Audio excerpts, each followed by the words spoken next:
Hello everyone, welcome back. आज के इस वीडियो में हम समझेंगे कि जो ब्रेकआउट होता है या ब्रेकडाउन होता है या तो फिर समझो कि गैप अप हो गया या तो गैप डाउन हो गया। तो आज हम यहाँ पे फोकस करेंगे कि गैप अप और गैप डाउन को हमें कैसे ट्रेड करना है, उसके लिए क्या क्या इम्पोर्टेंट होता है। अगर मैं मेरी बात करूँ तो मैं यहाँ पे पहले क्या करता हूँ कि डेली जो एनालिसिस करता हूँ वो डेली टाइम फ्रेम पे मैं एनालिसिस करके उसको मैं जो लेवल है वो ध्यान में रखता हूँ। और आज जो हमारा गैप अप ओपन होगा उसको हम कैसे ट्रेड करेंगे वो भी देखेंगे। मेरा सेकंड क्या रहता है कि मैं फिर उसको 5 मिनट के टाइम फ्रेम पे इंट्राडे में उसको फोकस करता हूँ। अगर मैं ऑप्शन सेल करता हूँ तो 15 मिनट, अगर मेरा स्विंग ट्रेड है तो मैं 4 घंटे का टाइम फ्रेम यूज़ करता हूँ चार्ट के लिए। तो जब भी यहाँ पे पहले गैप अप या गैप डाउन होने वाला होता है, आपको यहाँ पे क्या करना होता है कि प्रीवियसली जो स्विंग हाई है उसको ध्यान में रखना है। जैसे कि अगर हम यहाँ पे बात करें ये वाला, तो यहाँ पे जब क्लोजिंग हुआ था तो अगर यहाँ पे गैप अप ओपन हो रहा है, आपके लिए स्विंग हाई ये हो गया है, तो अगर इसी लेवल के आसपास अगर कहीं पे ओपन होता है और वापस यहाँ से डिप लगा के ये जो प्रीवियस लो है उसको लगा के पहला ही कैंडल यहाँ पे क्लोज कर देता है, तो हमें यहाँ पे क्या करना है कि बाई की साइड ट्रेड देखना है।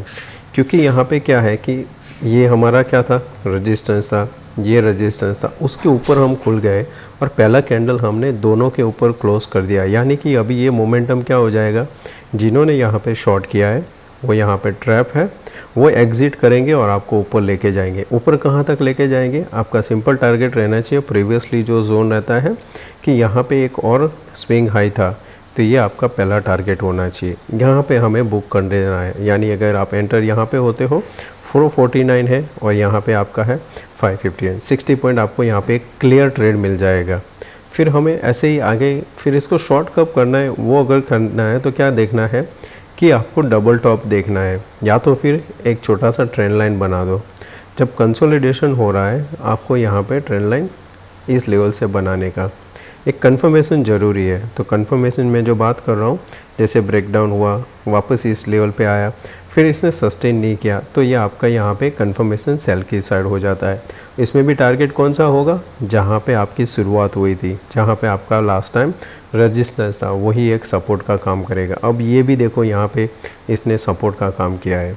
अब आगे चलते हैं, यहाँ पे देखते हैं कि ये यहाँ पे नेक्स्ट दिन हम यहाँ पे गैप अप ओपन हुआ, हमारा क्लोजिंग कहाँ पे था, 381 था। फिर से क्या हुआ, क्लोजिंग इस लेवल के ऊपर यहाँ पे हुआ। हमारे लिए फर्स्ट कैंडल का हाई एंड लो इम्पोर्टेंट हो जाता है, उसको हम मार्क करके फिर यहाँ पे चलते हैं। तो पहला यहाँ पे हो गया ये लेवल, जैसे ये लेवल था ब्रेकआउट दिया इसके भी, क्योंकि ये ऑलरेडी यहाँ पे टेस्ट हो चुका है, तो हमें यहाँ से आगे उसको देखना है। मैं आगे समझाता हूँ आपको टारगेट कैसे देखना होता है। अगर आपके पास ऊपर में कोई लेवल नहीं है तो आप यहाँ पे सिंपल क्या कर सकते हो, फिबोनाची रिट्रेसमेंट भी लगा सकते हो। तो यहाँ से आप लगाओगे जहाँ पे फॉल आया था, तो ये आपका 161%, यानी एक आपका पहला टारगेट हो जाता है। ये सब इंट्राडे है, तो आपको यहाँ पे ज़्यादातर क्या होता है, इंट्राडे में आपको 80 से 120 पॉइंट ईजिली मिल जाता है। फिर कभी कभी ऐसे दिन आते हैं महीने में 3-4 जो आपको एक लंबा ट्रेंडी मूव देता है, बाकी के जो दिन होते हैं वो आपको इस हिसाब से ही ट्रेड देंगे। फिर इसको हम कंटिन्यू करते हैं। इसको शॉर्ट करने के लिए फिर से आपको वही देखना है कि कंसोलिडेशन करने के बाद आपको क्या कोई कंफर्मेशन देता है कि नहीं देता है, तो उसको जाने देने का। फिर हमें नेक्स्ट दिन देखना है कि हमें कैसे इसको बाय करना है या सेल। तो जैसे हमने यहाँ पे क्या किया था, कंसोलिडेशन के बाद एक ट्रेंड लाइन बनाया, यहाँ पे आप क्या कर सकते हो, ये कंसोलिडेशन पूरा है। मैं जो बता रहा था आपको, एक चाहिए आपको क्या, एक कंफर्मेशन मिला आपको ब्रेकडाउन के बाद। फिर से यहाँ पे इसने ट्राई किया, ब्रेकआउट का नहीं हुआ, ये कंफर्मेशन शॉर्ट यहाँ पे नहीं बनता है, शॉर्ट यहाँ पे बनता है ये लेवल के नीचे। वहाँ पे वापस कहाँ तक हमारा टारगेट रहेगा, जहाँ पे हमारा प्रीवियस सपोर्ट था। तो उसी हिसाब से हमें यहाँ पे आगे चलते रहना है। अगर मैं इसको यहाँ पे क्लोज कर दूँ तो मैं आगे का भी समझा सकूँगा आपको। तो जैसे यहाँ पे हम कहाँ पे थे, एक मिनट मैं कुछ और भी एग्जांपल ले लेता हूँ। ओके, हमने यहाँ पे किया, ये हो गया। ओके, तो फर्स्ट आपने कहा देखा कि ये इस लेवल के आसपास सपोर्ट ले रहा है, वापस नीचे आया, सपोर्ट अभी भी आपका वही काम कर रहा है। अब हमें यहाँ पे आगे देखना है कोई भी गैप अप या गैप डाउन। ये हमारा लेवल था यहाँ पे, जहाँ पे इसने गैप डाउन दिया। कहाँ पे दिया गैप डाउन? लास्ट जो आपका सपोर्ट था और ये आपका रेजिस्टेंस था, उसके आसपास दिया। पहला ही कैंडल क्या बना? ओपन इक्वल टू हाई, यानी कि हमारा व्यू यहाँ पे रहेगा नेगेटिव जब तक हम इस लेवल के ऊपर सस्टेन नहीं करते। पहले 5 मिनट का हाई लो को आप मार्क कर दो। कंफर्मेशन कहाँ पे मिल रहा है मैं आपको बताता हूँ। ये हमारा आ गया, फर्स्ट आ गया, ब्रेकडाउन दिया, वापस रिटेस्ट किया। ये अब कंफर्मेशन हो गया कि यहाँ से वापस नहीं जा रहा है, तो ये जो स्विंग लो है उसके नीचे आप शॉर्ट कर सकते हो। इस लेवल के नीचे आपका यहाँ पे शॉर्ट बनता है। नीचे में अगर आपके पास कोई भी टारगेट है तो आप वहाँ पे देख सकते हो, वो आपको यहाँ पे सपोर्ट का काम करेगा। अगर आप पिछले यहाँ पे चार्ट पे देखोगे तो ये रजिस्टेंस था, वो सपोर्ट का। इसके बाद में नीचे कहाँ पे आया? ये वाला कंसोलिडेशन, और उसके बाद में लास्ट में है। तो इस हिसाब से आपको यहाँ पे सेलिंग देखने को मिल सकता है जब भी गैप अप और गैप डाउन होता है। ये सिनारियो में देखते हैं, यहाँ पे खुला था, ये गैप अप ओपन हुआ, कहाँ पे हुआ? पिछला ये कंसोलिडेशन जोन था। तो ऐसे टाइम पे आपको क्या करना है? एक सिंपल स्क्वायर बना के छोड़ देना है, क्योंकि यहाँ पे देखेंगे तो मल्टीपल अप्स एंड डाउन है, तो आपको एक क्लियर व्यू नहीं है। तो आप क्या करोगे? पिछले दिन का ये जो स्क्वायर है उसको आप ड्रॉ करके छोड़ दोगे। ये यहाँ पे जब तक इसके अंदर है, हम कोई ट्रेड नहीं करना है, इसके ऊपर ही आप ट्रेड करोगे। यहाँ पे कंफर्मेशन अभी भी आपको कहाँ पे मिला है? ये लेवल जब ब्रेकआउट हुआ वापस अंदर आ गया, ये वापस ब्रेकआउट दिया, वापस अंदर आ गया। तो अभी भी हमारे पास कोई भी ऐसा कोई कंफर्मेशन नहीं है कि जिससे हम ट्रेड ले सके। सेफ ट्रेडर क्या कर सकते हैं कि ये हायर जोन लेंगे, ये वाला और ये जोन, तो आपको क्या होगा? कोई टेंशन ही नहीं होगा कि यहाँ पे मुझे कोई भी एसएल लगेगा। अभी भी आपके रेंज में ही ट्रेड कर रहा है, तो हमें यहाँ पे कोई ट्रेड नहीं करना है। जैसे कि आज का बात करें, अभी यहाँ पे निफ्टी हमारा 60 पॉइंट के आसपास गैप अप दिखाई दे रहा है।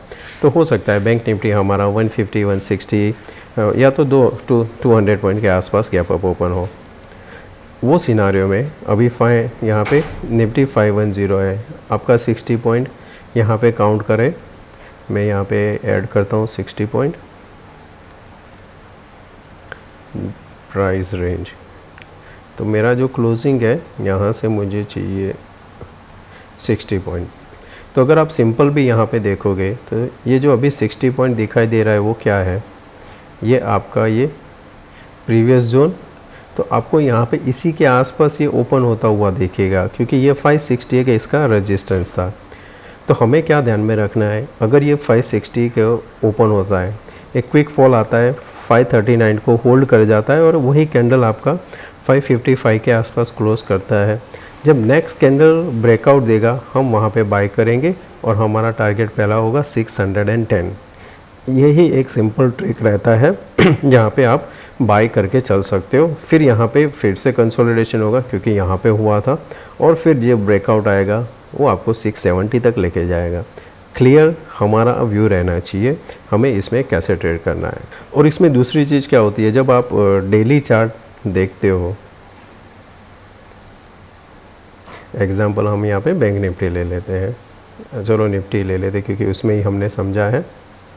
तो ओके, निफ्टी में हम क्या करेंगे कि जब हम यहाँ पे डेली एनालिसिस करते हैं तो हमें यहाँ पे ध्यान में क्या रखना है कि जैसे आज का दिन है, तो पहले लास्ट में कौन सा हमारे लिए एक रेजिस्टेंस बना, सपोर्ट बना था, वो था 563। तो आज हमारे लिए ये 563 एक रेजिस्टेंस का काम करेगा। सो 563 से लेके 603 ये हमारा यहाँ पे एक रेजिस्टेंस है। तो यहाँ पे 560 के ऊपर सस्टेन करता है तो हायर चांस है हम 600 तक जाएंगे। तो ये आपको 40 पॉइंट मिलेगा ऊपर की साइड। पर पहला यहाँ पे गैप अप ओपन होगा तो वो 555 से 560 के आसपास होगा। ये आपका एक आइडियल यहाँ पे हो जाता है, ये एक हेल्प करता है। दूसरा ऑप्शन चेन में देखना है 19600 रेजिस्टेंस है, तो ये कंफर्म हो गया हमारे लिए कि ये एक हमारा टारगेट हो सकता है।